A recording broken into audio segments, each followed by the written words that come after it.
વડોદરાથી કુંભ મેળામાં જવા નીકળેલા શ્રદ્ધાળુઓની બસને અકસ્માત થયો છે। શહેરના તરસાલી વિસ્તારમાંથી કુંભ મેળામાં જવા નીકળેલી આ એક બસને અકસ્માત નડતા 6 લોકોને ગંભીર ઇજાઓ પહોંચી છે।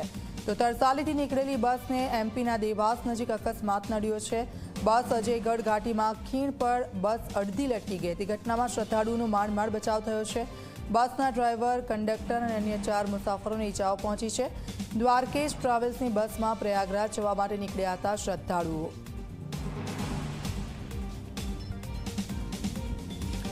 તો આપ જુઓ વડોદરાના દ્રશ્યોમાં આપને બતાવી રહ્યા છે। વડોદરાથી આ બસ રવાના થઈ હતી કુંભ મેળામાં જવા માટે, પરંતુ બસ અચાનક જ ખીણમાં ખાબકી હતી અને તમામ જે શ્રદ્ધાળુઓ છે તેમના જીવ તાળવે ચોંટી ગયા હતા અને તેમને ઇમરજન્સી જે દરવાજો છે ત્યાંથી ફટાફટ તેમને બહાર કાઢવામાં આવ્યા હતા।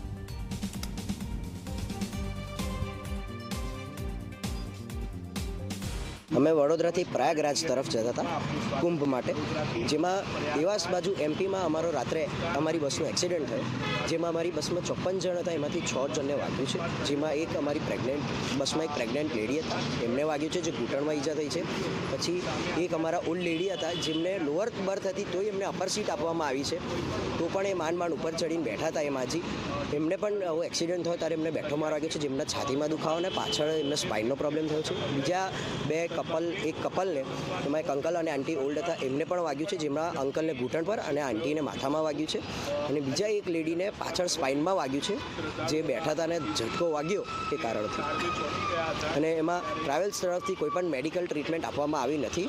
આ રીતનું એમનું અભદ્ર વર્તન રહ્યું છે।